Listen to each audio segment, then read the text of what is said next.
স্বাগত দীপ্ত সংবাদে, সাথে আছি আমি নুজহাত রাহনুমা। প্রধানমন্ত্রী হিসেবে দায়িত্ব গ্রহণের পর তারেক রহমান সকালে প্রথমবারের মতো ঢাকা সেনানিবাসে অবস্থিত সশস্ত্র বাহিনী বিভাগে অফিস করেছেন। সকাল ৯টায় তিনি অফিসে পৌঁছান। এ সময় সেখানে প্রধানমন্ত্রী তারেক রহমানকে ৩ বাহিনীর প্রধানরা স্বাগত জানান। প্রধানমন্ত্রী সশস্ত্র বাহিনী প্রধানদের সঙ্গে শুভেচ্ছা বিনিময় করেন। এরপর দিনের কার্যসূচি অনুযায়ী লেফটেন্যান্ট জেনারেল মীর মুশফিকুর রহমান এবং মেজর জেনারেল কায়সার রশিদ চৌধুরীকে র্যাঙ্ক ব্যাজ পরিয়ে দেন প্রধানমন্ত্রী। এ সময় উপস্থিত ছিলেন প্রধানমন্ত্রীর প্রতিরক্ষা উপদেষ্টা brigadier general AKM Shamsul Islam, সেনাবাহিনী প্রধান জেনারেল ওয়াকারুজ্জামান, নৌবাহিনী প্রধান অ্যাডমিরাল মোহাম্মদ নাজমুল হাসান, বিমান বাহিনী প্রধান air chief marshal Hasan Mahmud Khan, প্রতিরক্ষা সচিব আশরাফ উদ্দিন সহ অন্যান্যরা।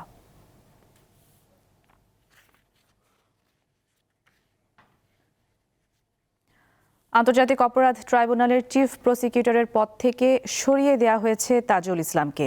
নতুন চিফ প্রসিকিউটর হিসেবে নিয়োগ পেয়েছেন আমিনুল ইসলাম।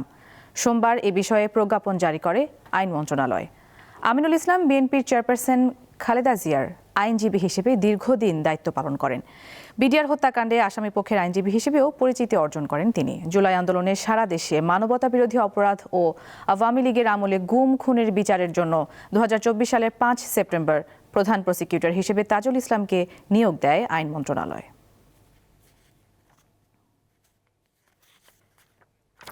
দর্শক, এই বিষয়ে আরও জানাতে ট্রাইব্যুনাল প্রাঙ্গণ থেকে যুক্ত আছেন আমাদের সহকর্মী মাহিদুর রহমান।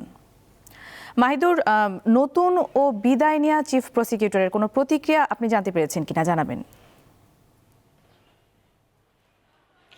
জি নুজহাত, আপনি যেমনটি বলছিলেন যে গত 24 আগস্ট যে বাংলাদেশের আন্তর্জাতিক অপরাধ ট্রাইব্যুনাল যখন পুনর্গঠন করা হয়, তারপরে কিন্তু নতুন করে ঢেলে সাজানো হয় এই আন্তর্জাতিক অপরাধ ট্রাইব্যুনাল। ঠিক সেই আন্তর্জাতিক অপরাধ ট্রাইব্যুনালেই কিন্তু চিফ প্রসিকিউটর হিসেবে দায়িত্ব পালন করেছেন, দায়িত্ব হাতে নিয়েছিলেন অন্তর্বর্তী সরকার, কিন্তু তাকে দায়িত্ব দিয়েছেন, অর্থাৎ আমি তাজুল ইসলামের কথা বলছি। তিনি কিন্তু দীর্ঘ 17 মাস এই তার চিফ প্রসিকিউটরের এই দায়িত্ব পালন করে আসছিলেন।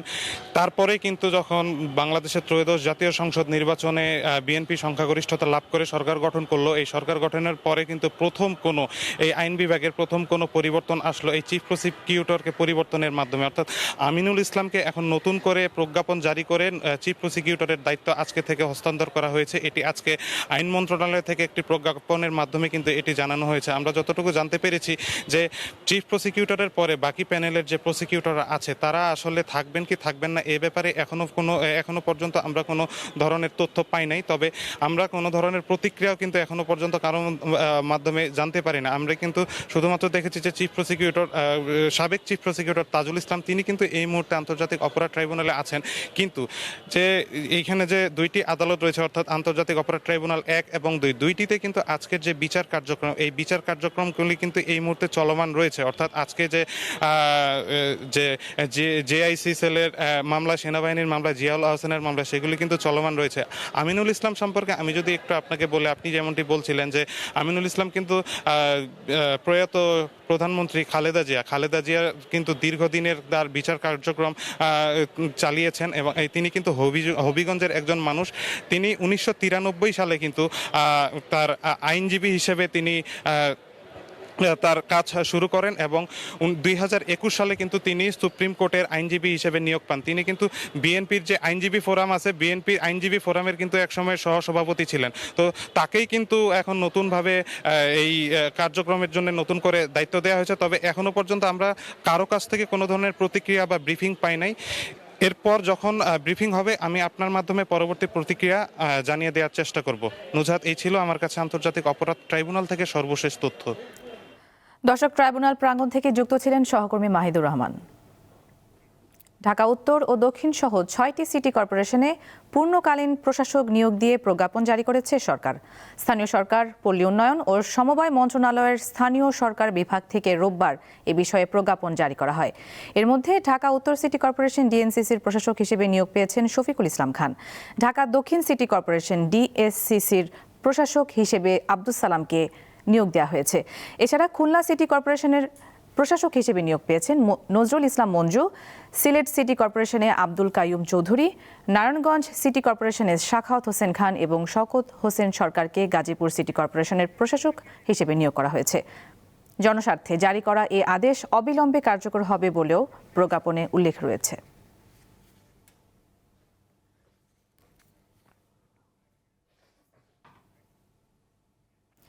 জাতীয় নির্বাচনের পর এবার স্থানীয় সরকার নির্বাচনে প্রার্থী বাছাইয়ে চমক রাখবে জামায়াতে ইসলামী।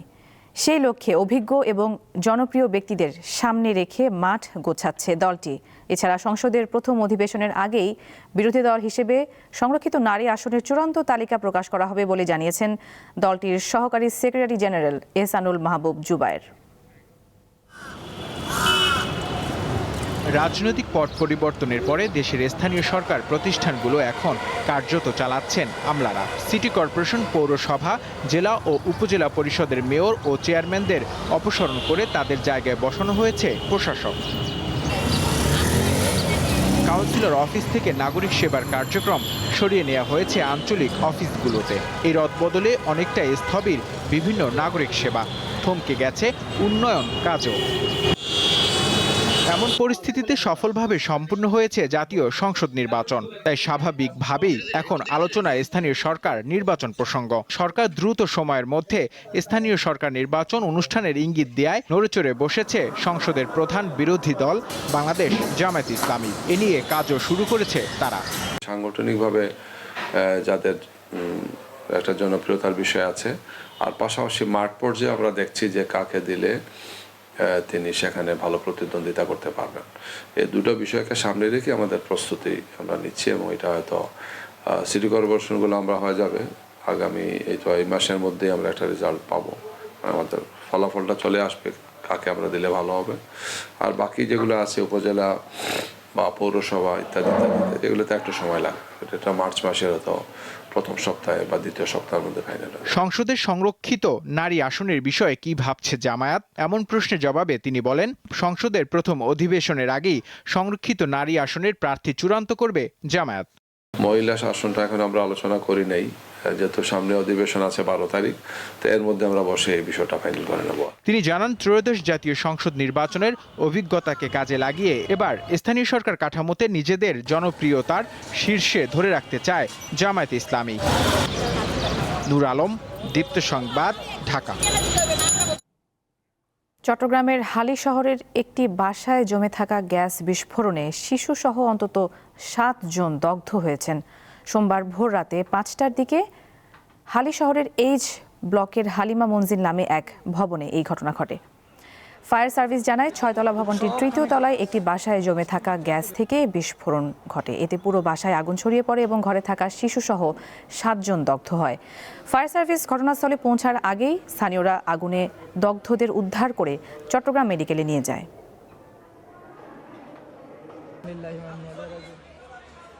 এই বিল্ডিংটা আগুন তো সবখানে ছড়াবে, পুরো সবখানে গ্লাস, ব্লাস্টের মাত্রা এত।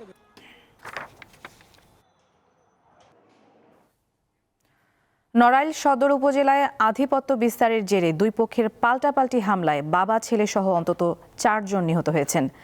ভোরে উপজেলার সিঙ্গাসোলপুর ইউনিয়নের বড়কুলা এলাকায় এই ঘটনা ঘটে। নিহতরা হলেন বড়কুলা গ্রামের খলিল শেখ, তার ছেলে তাহাজুদ শেখ, প্রতিবেশী ফেরদৌস শেখ ও একই গ্রামের ওসিকুর ফকির। পুলিশ ও স্থানীয়রা জানান, আধিপত্য বিস্তার নিয়ে সদর উপজেলার সিঙ্গাসোলপুর ইউনিয়নের সাবেক চেয়ারম্যান খায়ের ও নিউটনের লোকজনের মাঝে দীর্ঘদিন ধরে বিরোধ চলছিল। এর জেরে সোমবার ভোরে বড়কুলা এলাকায় দুই পক্ষের মধ্যে সংঘর্ষ বাধলে হতাহতের এই ঘটনা ঘটে। এলাকায় অতিরিক্ত পুলিশ মোতায়েন করা হয়েছে। দর্শক, আন্তর্জাতিক অপরাধ ট্রাইব্যুনালে সরাসরি কথা বলছেন তাজুল ইসলাম, আমরা চলে যাচ্ছি সেখানে। নতুন চিফ প্রসিকিউটরের নেতৃত্বে এই ট্রাইব্যুনালে সেই বিচার প্রক্রিয়া অব্যাহতভাবে সুন্দরভাবে পরিচালিত হবে। একই সাথে গত 15 বছরের যে গুম এবং খুনের যে বিচারগুলো এখানে চলমান আছে, সেগুলোর বিচার ভালো মতো এখানে চলমান থাকবে। আজকে আমার অনুভূতিটা অম্লমধুর। 1.5 বছর সময় ধরে দায়িত্ব পালন করেছি। আপনারা সবাই জানেন যে বাংলাদেশের একটা কঠিন সময়ে আমি এখানে চিফ প্রসিকিউটর হিসেবে দায়িত্ব নিয়েছিলাম। জুলাই আগস্টের বিপ্লবের পরবর্তী সময়ে নতুন অন্তর্বর্তীকালীন সরকার যখন দায়িত্ব নিয়েছিলেন, সেই সময়ে বাংলাদেশের প্রায়োরিটি ছিল যে সদ্য ঘটে যাওয়া যে গণহত্যা বাংলাদেশের মাটিতে হয়েছিল, আমাদের তরুণ ছাত্র জনতা জীবন দিয়ে বাংলাদেশের একটা স্বৈর শাসনের অবসান ঘটিয়েছিলেন, তাদের যে উপরে সংগঠিত নিষ্ঠুরতা, তাদেরকে উপরে যে গণহত্যা হয়েছে, সেই বিচারের দাবিটা সেখানে প্রবলভাবে ছিল। ডক্টর ইউনূসের নেতৃত্বে অন্তর্বর্তীকালীন সরকার যখন দায়িত্ব নেন, তখন অন্তর্বর্তীকালীন সরকারের দুটো প্রায়োরিটির মধ্যে একটা ছিল এই জুলাই আগস্টে সংগঠিত হত্যাকাণ্ডের বিচার এবং রাষ্ট্রের বিভিন্ন জায়গায় রিফর্ম। তো সুতরাং দুটো প্রায়োরিটির এক জায়গায় আমাকে দায়িত্ব দেওয়া হয়েছিল এই বিচার প্রক্রিয়া এগিয়ে নেওয়ার জন্য। আমি যখন দায়িত্ব নেই, আপনারা জানেন যে এই মূল ভবনটি তখন পরিত্যক্ত অবস্থায় ছিল, চিফ প্রসিকিউটরের কার্যালয় পরিত্যক্ত অবস্থায় ছিল, একটা টিন শেডে কার্যক্রম চলছিল। তার আগের প্রসিকিউশনে যারা ছিলেন তারা সব কিছু এলোমেলো রেখে পালিয়ে গিয়েছিলেন, বইপত্র নথিপত্র বৃষ্টিতে ভিজছিল, এরকম একটা বিশৃঙ্খল পরিস্থিতির মধ্য দিয়ে আমরা দায়িত্ব নিয়েছিলাম। সেখান থেকে আপনারা জানেন যে শুরু করেছিলাম, আমরা প্রথমেই ছুটে যাই আহত যারা আছেন হসপিটালে তাদের কাছে, যেখানে আলামত আছে গণহত্যার শিকার যারা হয়েছেন সেগুলোর কাছে আমরা ছুটে যাই এবং সেগুলো সংগ্রহ করতে থাকি। পরবর্তী সময়ে গুমের ব্যাপারে যে তদন্ত হয় সেগুলোর ব্যাপারে আমরা কাজ করি এবং এই কাজ করার মাধ্যমে আপনারা জানেন যে একটা কঠিন সময়ে যে কঠিন চ্যালেঞ্জ ছিল সেগুলোর মধ্য দিয়ে আমরা বিচার প্রক্রিয়াকে এগিয়ে নেওয়ার চেষ্টা করেছি। কারণ আমাদের দায়বদ্ধতা ছিল বাংলাদেশের ছাত্র জনতার প্রতি, যারা জীবনের সর্বোচ্চটা দিয়ে বাংলাদেশকে দ্বিতীয়বারের মতো মুক্ত করেছেন, স্বাধীন করেছেন। তাদের এই শহীদ পরিবারের সহযোগিতা পেয়েছে। আমি আজকের দিনে বিশেষভাবে স্মরণ করব যে শহীদ পরিবারের সদস্যরা যারা আমাদের উপর আস্থা রেখেছিলেন, আমাদের কাছে এসছেন, সাক্ষ্য দিয়েছেন, আমাদের তদন্ত কাজ, আমাদের বিচার কাজে সাহায্য করেছেন। শহীদ পরিবারের প্রতি বৈষম্য বিরোধী ছাত্র আন্দোলন, বাংলাদেশের যে সমস্ত ঘটে যাওয়া ঘটনার ব্যাপারে প্রত্যক্ষদর্শী সাক্ষী এবং বিগত সরকারের ডক্টর ইউনূস সহ অন্তর্বর্তীকালীন সরকারের মাননীয় উপদেষ্টাবৃন্দ সবাই এই বিচারের ব্যাপারে আন্তরিক ছিলেন। তারা আমাদের সর্বাত্মক সহযোগিতা দিয়েছেন, ট্রাইব্যুনাল পুনর্গঠন করেছেন, এখানে বিল্ডিংগুলোকে নতুন করে সাজিয়েছেন। সুতরাং সেই চ্যালেঞ্জের মধ্য দিয়ে আমরা যে দায়িত্বটা পালন করেছি, আজকে যে পর্যায়ে এসেছে বিচার একটা গতিশীল পর্যায়ে আছে। আমরা চাইব, আমরা আশা করি বাংলাদেশের এই যে জনতা, ছাত্র জনতার বিশাল ত্যাগের বিনিময়ে যে বাংলাদেশ, তাদের উপরে সংগঠিত নিষ্ঠুরতার যে বিচারের দাবি তাদের মধ্যে আছে, যে বিচারের তৃষ্ণা আছে, যে পরিবারের মানুষগুলো গুম হয়ে গেছে আর কখনো ফিরে আসবে না, সেই পরিবারগুলো চায় বাংলাদেশে তাদের এই পরিবারগুলো নিখোঁজ হওয়ার বিচার হোক, সঠিক বিচার হোক, যাতে করে তারা অন্তত একটা সান্ত্বনা পান যে তাদের প্রিয়জনকে ফেরত না পেলেও অন্তত যারা এই অন্যায়টা করেছিল তাদের একটা বিচার হয়েছে। সেই বিচারের যে তৃষ্ণা, সেইটার থেকে আমি মনে করি যে ইনশাল্লাহ নতুন যারা দায়িত্বে আসছেন, যিনি দায়িত্বে আসছেন, তিনি এই বিষয়গুলো মাথায় রেখে বাংলাদেশের এই মানুষগুলোর প্রতি, এই নির্যাতিত বেদনাহত যে মানুষগুলো, তাদের প্রতি সুবিচার করার স্বার্থে এই বিচার প্রক্রিয়া অব্যাহতভাবে সামনে অগ্রসর হবে। আমি তো মনে করি কোনো শঙ্কার কারণ নেই, এটা স্বাভাবিক প্রক্রিয়া। রাজনৈতিক সরকার যখন নতুন সরকার দায়িত্ব নেয়, নির্বাচিত সরকার, স্বাভাবিকভাবেই তাদের রাষ্ট্রের বিভিন্ন জায়গায় তারা তাদের পছন্দনীয় লোকজনকে বসাবেন। এটা হচ্ছে স্বাভাবিক নিয়ম, একদল যখন ক্ষমতার থেকে চলে যায়। আমি এখানে নিয়োজিত হয়েছিলাম অন্তর্বর্তীকালীন সরকারের সময়। এখন নতুন সরকার এসছেন, তারা তাদের পছন্দের লোককে, তাদের কাজের সুবিধা, তাদের নিজস্ব পরিকল্পনা আছে, তারা নিশ্চয়ই সেই অনুযায়ী এখানে বসিয়েছেন। আমার পক্ষ থেকে তাদের জন্য সর্বাত্মক শুভকামনা থাকলো, সহযোগিতা থাকবে, পরামর্শ দরকার হলে আমি দেব। এবং আমি একজন সাধারণ নাগরিক হিসাবে চাইব যে বিচার প্রক্রিয়া এখানে চলমান আছে সেটার জন্য অবশ্যই অব্যাহত থাকে, বাংলাদেশে এই অপরাধগুলো পুনরায় আর কখনো সংগঠিত হতে না পারে। এটাই দর্শক, আমরা এতক্ষণ শুনছিলাম বিদায়ী চিফ প্রসিকিউটর তাজুল ইসলামের বক্তব্য। দর্শক, এই ছিল এখনকার মতো। আমাদের পরবর্তী আয়োজন দুপুর 2টায় দেখার আমন্ত্রণ। এছাড়া আরও তথ্যের জন্য চোখ রাখুন দীপ্ত ডিজিটাল প্ল্যাটফর্মগুলোতে। ধন্যবাদ সবাইকে।